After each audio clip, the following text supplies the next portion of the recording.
Nerd Sports Podcast, where we talk history of the game, numbers, and stats. And each week we highlight a charity that's doing good. If you haven't subscribed yet, then you should, because I'm this the real deal. And you know I gotta shout out the Buffalo Bills. Turn it up to the max, sit back and relax. This the Buffalo Nerd Sports Podcast. Let's go. Hey, what is up, Bills Mafia? Welcome into this episode of the Buffalo Nerd, your home for Buffalo Bills football with a charity on top. Brought to you by SB Nation on the Buffalo Rumblings podcast network and is being served up to you live by Picasso's Pizza on the Buffalo Rumblings vidcast network. Treat yourself to the most flavorful pizza on game day. Picasso's, we are Buffalo Pizza, shipping local and nationwide. Order online at picassospizza.net. I'm your host, Colt Schroeder. This is your first time catching the show. Thanks for stopping by. And if you're already part of the Nerd Mafia, well, welcome home. All I got to say is it's time. Welcome in, Joe Miller. How are you, sir? Go Bills. That's all I can say right now. Go Bills. It's Go time. Bills. It is time. We were both talking about this just moments ago offline. The nervous energy is like through the roof, right? We've been waiting so long for this to happen. It's finally here. So I'm excited to have you join me, spend a little bit of time up to kickoff here with the Mafia and have some fun. So when you saw this, let's hit it off real quick and talk Inactives. First thing off the bat. So this came out just a little bit ago. Where did you fall immediately when you saw it?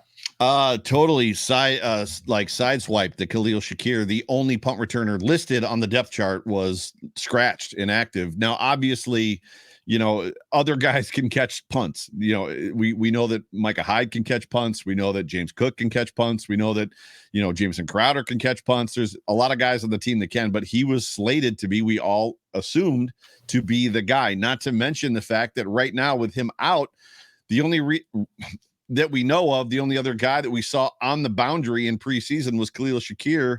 He's out. So the only backup boundary receiver that we have is Jake Kumaro because they cut Isaiah Hodgins, who's now on the practice squad.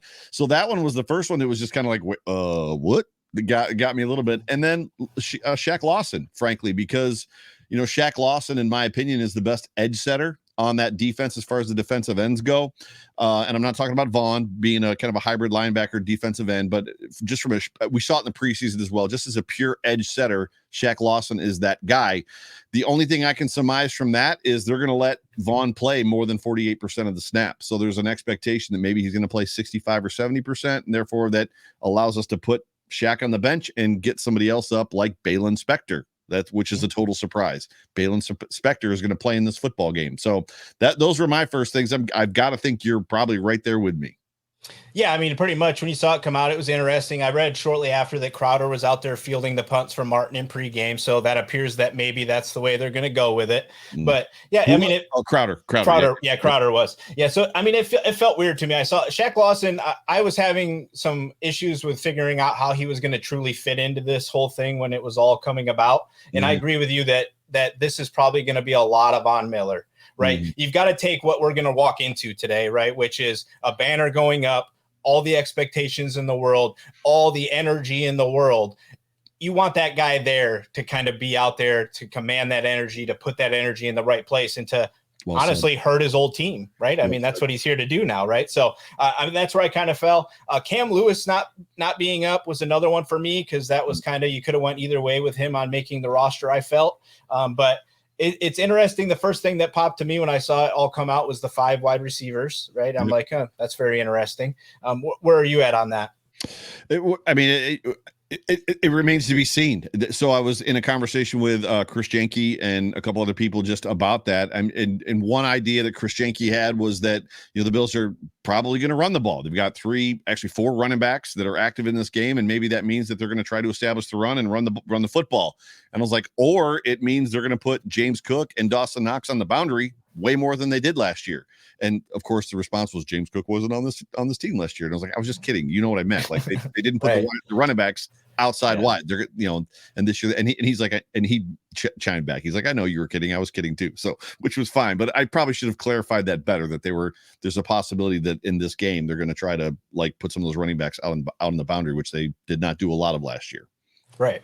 Yeah, I mean, I agree with that. We talked about that a little offline. I think that's what we're going to see. I think we're going to see Gilliam out there a little more. I think the concept this year is just to show teams that we have pieces everywhere that can do anything, right? If we're putting anybody out there can catch the football. Anybody out there can hurt you, and it looks good so far. The other thing I looked at is, I don't know if you saw the Rams inactives, but Van Jefferson is out, so their number 3 is out, right? I think most of us saw that coming. I'm curious to see how this plays out, because I do believe that we're a better football team currently, but this is a question of, can the Rams, who are not that far behind us, I would say, use the momentum they're going to get today to beat us? I don't know if you've heard this, but McVay has not lost an opener, right? He hasn't had that team below 500 ever. What? So is it an opener, or is it? Yeah, it's an opener. He hasn't lost an opener. Yeah, right. Yeah, he hasn't lost an opener, and he's never been below 500 with the Rams. Right. So I mean, this is a good football team, right? And you're walking into their house. Where does that trigger anything for you? No, I mean, it just speaks to his ability to get his team ready. Right now, obviously, this circumstance is completely different. The last time they came off of a Super Bowl, it was a Super Bowl loss, and I believe they started the season they obviously won the first game of the season. Maybe it wasn't under these lights.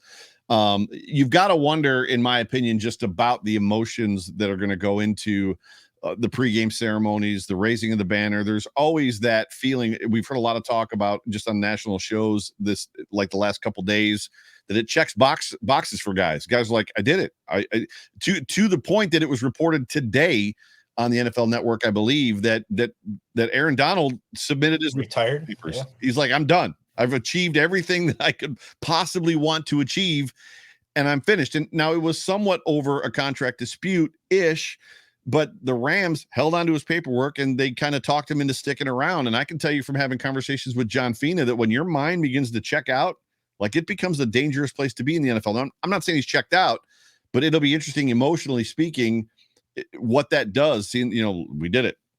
The mission accomplished. We did it. And then, okay, but now we got to play 60 minutes of football. Meanwhile, Josh Allen and the Bills guys are over there stewing, right? Because 2 years ago, they felt like, that they didn't play their best football. Last year, they felt like the game got stolen from them. So there's an aspect for them that it just might ignite them. I said on Sterling's Intentional Grounding show, the official pregame show for Buffalo Rumblings, I said, I feel like the Bills are going to be one of two things. They're either going to be a bully in this football game, or they're going to get bullied in this football game. And it's because of the teeter-totter of emotions for both teams. It's not a situation where the Bills have all this emotion and the Rams don't. The Rams have their own separate pile of emotions that is defending champs. Right. Yeah. It's either going to propel them or it's going to deflate them. And I feel like the Bills are kind of on that same roller coaster. It's going to come down to who comes out and punches the other guy in the face and continues to put their foot on the neck, right? Yeah, and stands there, because each team's going to come out and swing, right? You got to be able to stand there and take it afterwards. I think both teams will.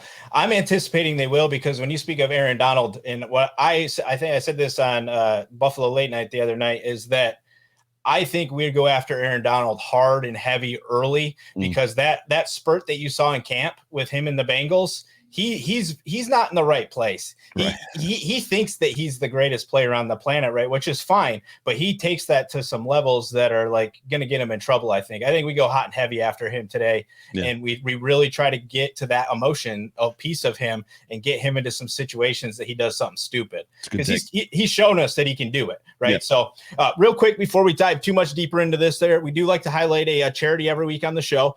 So this week chose to highlight Homespace. So their Homespace, you can find them at homespacecorp.org. Essentially, they're in the Buffalo area there, and basically what they work with is at-risk. They look for single moms that are parents, or single parents that are, have a young child that are essentially going to be homeless or living in, homeless shelters or things like that. And they provide them an opportunity to kind of not only help the current generation, but also that same child in the future generations by getting them into a better situation. So it's a pretty cool organization. They do a lot of cool stuff for, just the single parents there in the Buffalo area. So if you never heard of them, go ahead and check them out. They're over at homespacecorp.org. Very cool. All right. So let's go ahead, and we've kind of hit on all those things. I mean, ultimately all season, and we've heard everybody talking about it, and I kind of wrote something about this earlier today that I put out, is I want to get your take on this, is as the Bills Bills Mafia, every year we come out and we believe this is the team, right? Every other year leading up to this season, the NFL media and everybody else was not on board with that. Mm-hmm. Everybody this year is on board with that, right? Like it's everywhere as you look, it's the Bills are the best, blah, blah. We're going to win, blah, blah. Everything is the best. Right. And I wrote this thing that I want Bills Mafia today to just stay calm and cool because we got to remember where we came from. Right. And we got to think about these expectations. These expectations are unheard of for anybody. Right. Like not even the days of Brady at his peak were the expectations truly like this, where everybody and their brother believes it. Right. So today, no matter what happens, we just got done talking about a franchise that hasn't lost under this coach, whatever. Remember, we lost to Pittsburgh last year in the opener. This is the worst time ever to play this football team. Right. Because you don't know what they're going to do yet. Week 4, I'll take them all day, every day, because then we know what they're going to do. This is a dangerous situation, but this is a very good football team. So don't freak out and give up if this doesn't turn out the way that we're all hoping it turns out. Well, week 1 is a liar, right? It is. Yeah. It truly is. That's why I say, look at week 4. Tell me what a team's doing in week 4, week 5, when teams actually get to see what they're doing and what they're up to. We have no idea. We all thought we knew what the Bills are going to do, and they come out with 5 wide receivers today. Supposed to be the most pass-happy team in the league, and we come out with 5 wide receivers and 95 players at other positions. And the guy that's killing it all preseason, we set him down. Right? So, like, where are you at with that? I don't know what to tell you. We kind of talked about it already. We'll see. I mean, if they go 5 wide, clearly Jake Kumaro is not going to be out there on the field. So if they go 5 wide, it's going to be with Knox or James Cook, right? Mm-hmm. Yeah, I agree. I agree with that too. And I'm anticipating a big game for Knox, right? I think there's a ton of reasons for it to happen. Not only the deal, the family situation. Yeah. He's already primed for a big year before any of that stuff even happened, I think, so I think he's going to explode tonight and have a great game. But let's hit on that a little bit and kind of break down each side of the ball. So first thing,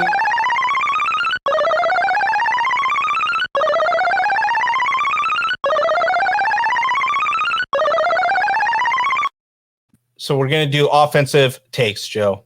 Sounds good. Leveling up.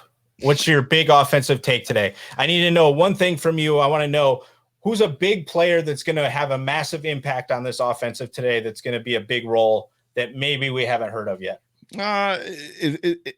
If I had to cherry pick based off of the inactives, I'd probably say a guy like Roger Saffold. And I know that sounds weird, but there's a good chance that Roger Saffold is going to do the best that he can with Mitch Morse to contain as much as you can Aaron Donald, which could potentially open up the run game for the Buffalo Bills, which, that's something that's not really being talked about. The last time the Bills played the Rams, they beat them. They put 28 points on them early, then gave up whatever it was, 29 or something like that, and then came back and won the football game. But in that game was Brian Winters, Mitch Morse, and John Feliciano. Well, this game isn't going to feature those 3 guys exactly. It's going to be Roger Saffold, Mitch Morse, and then Ryan Bates, which is a lot better than what we had in the past. So for me, Roger Saffold is a very, very key player that could have a huge impact on this football game if he can handle his business with Aaron Donald. I like that you went there because you actually mentioned my guy, because it's Ryan Bates. For me, Spencer Brown has not really played. Right. And we're talking about a guy in Aaron Donald who's going to rotate through the middle, right? And he's going to bounce around a little bit and he'll move around. So to me, Ryan Bates looked incredible at the end of the last season, right? And if you look at the numbers, he rated phenomenally, right? But this new season, new year, and with Spencer not really new up position. to par. New position. New position. And Spencer's not really up to par, I would say, at this point. He may be, right? We haven't really got to see it yet, but I'm having a little bit of concern with that we're rolling that way. So to me, Bates is 100% the piece of this puzzle, because I feel like he's going to have to protect Spencer a little more than he would in the past. And he's already being asked to do something that he was really not maybe meant to do. Well, they haven't played next to each other either. Right. So, and that needs to be mentioned. Yeah, I mean, to me, that's the offensive line. I found that to be dangerous this whole offseason coming out. And when you listen to McDermott and Bean talk about it, they're very comfortable with where Spencer is, right? And I'm not going to go against that, right? But like, this is the NFL, right? And like, if these guys on the other side are practicing all camp and raring to go, and you're kind of just getting your way back, something tells me Aaron Donald could throw you around, right? I just feel like that would naturally happen. But it'd be challenging to throw that guy around 6'8". I mean, he's a big old boy. He is, but that's what I was gonna say. To Spencer Brown's, side of this, he is a massive human being and he gets fiery himself, right? So as long as he's fit enough, I think his adrenaline will probably carry him the rest of the way for this matchup. Agreed. But to me, that's the key on this. And I appreciate that we both went that way. But now that there's so few of wide receivers, who's going to have the best wide receiver game for you? So I said that I was asked about the X factor on Sterling's show. And I said, if there's an X factor on offense, it could potentially be Stefon Diggs. And I don't mean if they're forcing the ball to Stefon Diggs. I mean, if Stefon Diggs gets loose and Jalen Ramsey can't handle him, and Diggs has a New England Patriots against, JC Jackson-esque type game, then the Rams don't stand a chance, because if he's losing his mind and they're shading help to him, to Jalen Ramsey to fix that, it's going to just open everybody else up. But if you've got to go with what seems obvious, which is Gabriel Davis. I mean, I'm not saying that this is going to be another Chiefs-esque type of game, but Gabriel Davis should, as they like to say, eat in this game. Yeah, I like that. I mean, for me, I'm trending that same way, because again, just what we talked about with Spencer Brown is Jalen Ramsey hasn't been practicing a lot, right? And now you're going to ask him to cover who I have listed as the number 2 wide receiver in the NFL this year in fantasy and his thing as far as things go. He's just shown me repeatedly for multiple years in this system he can succeed, right? And I do believe that the plan is not to force feed him, but if he gets out there and he knows that he's got to step on him, they will absolutely destroy that, right? Yep. Besides that, I like Isaiah McKenzie here. I think it's a primo opportunity for him to come out and splash, kind of outdo the guy on the other side of the field who's the best player in the NFL at it, and try to match that. So I like that energy. On the Rams side of the ball, who would you say we need to focus on the most? From an offensive standpoint, to stop, yeah, really Cooper Kupp. I mean, but I mean, Cooper Kupp is going to get his numbers, so they do force the ball to Cooper, and Cooper's very good at sitting down in zones and doing what he has to do to get open. And when you don't have a Tre'Davious White or a Jalen Ramsey on your football team, I mean, Taron Johnson, I think at one point in time was ranked 8th or 10th. In corners as a slot corner last year, and then when Tre'Davious White went out, his numbers, he actually slid a little bit because the defense changed and had to change, and he kind of got put on an island a little bit more. But Cooper is going to do Cooper Kupp things. So I'm not saying that he can't have a good game. He can have a good game, and the Bills can still win. Like, it's not like we have to shut him down completely. It's containing him to the point of, like, let's not let him get 200 yards receiving and have 3 touchdowns type of a situation. But do you anticipate? I believe that Johnson's just going to trail him today. Do you think that that's going to happen? I don't know that Taron Johnson is good enough to track him. I mean, Taron is a nickel, a big nickel corner. Cooper Kupp plays in the slot a lot, so I have a feeling the game plan is going to be, the thing that we screamed about for years as Bills fans with Levi Wallace on this football team as a starter, and we all lost our mind because he wouldn't make a play in the ball, and he wouldn't make a play in the ball, and he wouldn't challenge the receiver. Meanwhile, the coaches come out and they're like, Levi's playing great. And that's because we don't have the understanding that he's doing exactly what they want. Keep everything in front of him, let him catch the ball, make the tackle, and then live to see another down and bend and not break. So in my opinion, that's what they're going to do in this football game. They're going to try to keep everything in front of them. And the Rams might be willing to dink and dunk and eat up clock to keep Josh Allen off the field. They don't have to run the ball to keep Josh Allen off the field. They can throw 2-yard and 3-yard and 4-yard passes and just make first downs and get extended drives that way, which Matthew Stafford is a quality quarterback. So it'll be interesting. I think they're going to do the best they can to keep everybody in front of them. It's going to be about not allowing them to score touchdowns. That's what this game is going to come down to, scoring touchdowns and we're going to talk about and not letting your opponent score touchdowns. So, right. Yeah, no, I mean, I like that. I think that there's reason that the Rams will have him work outside exclusively, right? Because of the cornerbacks that we're going to be putting on the field, right? Like, I think they definitely are going to challenge that, and they will probably stay away from Johnson potentially if they can, if he is only going to trend in the middle, because he has the experience, right? He has the level to be able to go out there and do it. But So if we're putting those pieces together, we got about 10 minutes here before we're going to get out of here and get ready to watch this thing happen. For that stuff to happen and for these rookies to be okay back there against, I think Allen Robinson's phenomenal. I'll just put that out there right now. He has not played with a quarterback at any kind of level that has given him the ability to show what he's capable of. He's like Terry McLaurin right now, where he's like a stud for that year, and then you just keep repeating and giving him crap. I think he could expose us today. Right. So I'm curious to see what you think is the most important piece for this defense today. The most important piece for the defense is the pass rush, getting 4 home. So, I mean, you know, when you're talking about Von Miller being on this football team and Daquan Jones being on this football team and Ed Oliver being on this football team and Greg Rousseau being on this football team. And, oh, by the way, your second line is almost as devastated. Our second line, defensive line, is better than some first line for D lines. Guys are going to get double covered. So Daquan Jones is going to take 2 men at times. And when he does, Greg Rousseau has to beat his guy. Von Miller's going to take 2 guys at times. And when he does, Ed Oliver's got to beat his guy. They've got to hurry up the clock in Stafford's head. They've got to move him off of his spot. All those fun cliche words that we use about quarterbacks. You know, Stafford is not a mobile guy. He's not Josh Allen. He is not Lamar Jackson. He's not Pat Mahomes. He's a guy that wants to stand in the pocket, not as much as Peyton Manning and Tom Brady, but he wants to stay in the pocket and he wants to operate from the pocket. So you've got to speed the clock up in his head. And if they can do that, you know, it's going to benefit them a lot. To me, I'm on the opposite side. Everybody in the world are hot. Everybody in the fantasy world and in football world right now are hot on 2 guys, Trey Lance and Allen Robinson. And I don't get it on either case. Either one of them. It's like everybody's like, oh my God, Allen Robinson had garbage quarterbacks. Well, I think we found out that Mitch Trubisky isn't really a garbage quarterback. And Allen Robinson had his best years with Blake Bortles. So he had a garbage quarterback and he was good. It's also system. It's system more than really quarterback. System as well. But there was a lot of games last year where Allen Robinson looked like he'd rather be anywhere else than playing football. And I just and he's there now though. He is that anywhere else. Right. But I just don't know that automatically means he's going to now be like a top 5 wide receiver. I don't think he's that. No. I mean, we'll see. He's not OBJ. No.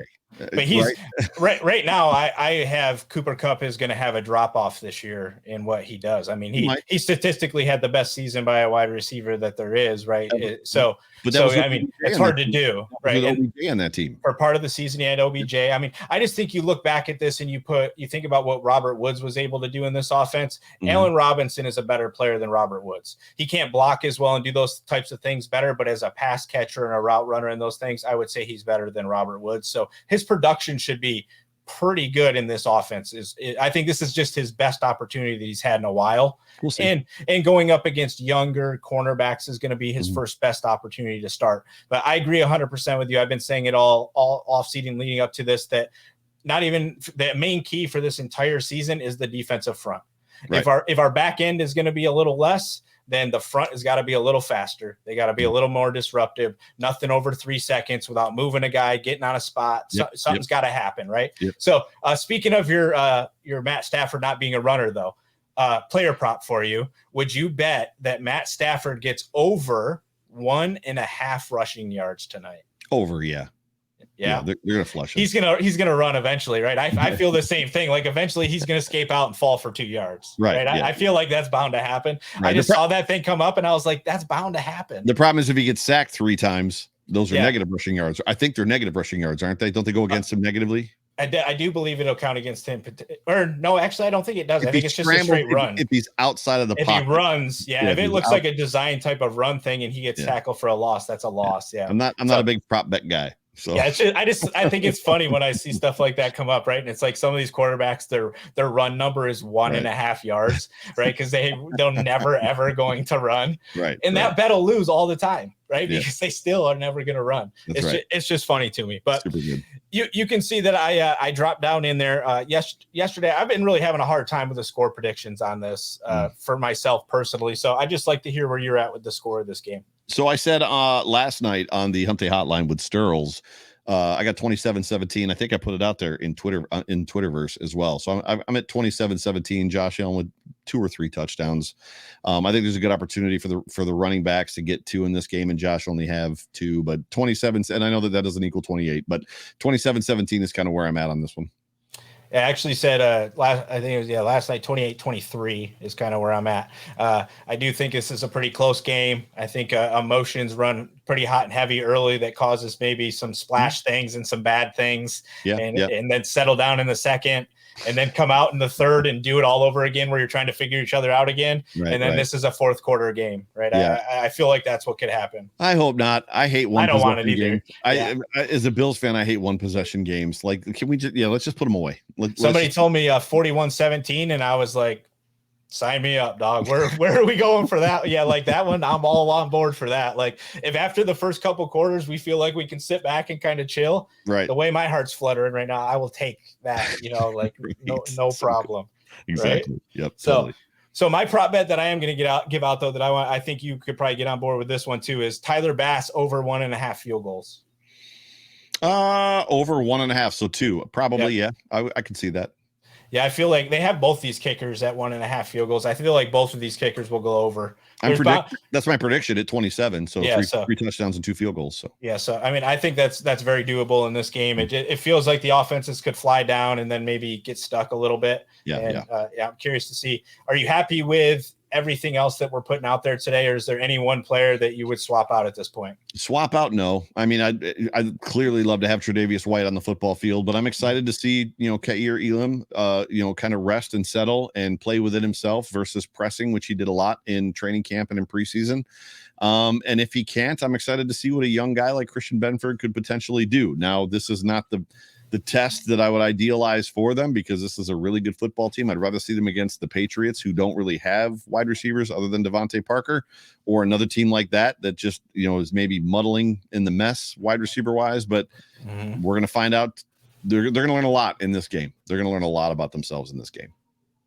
And I know you mentioned it that you think Josh Allen's going to have a few, but Ken Dorsey anticipating any hiccups today?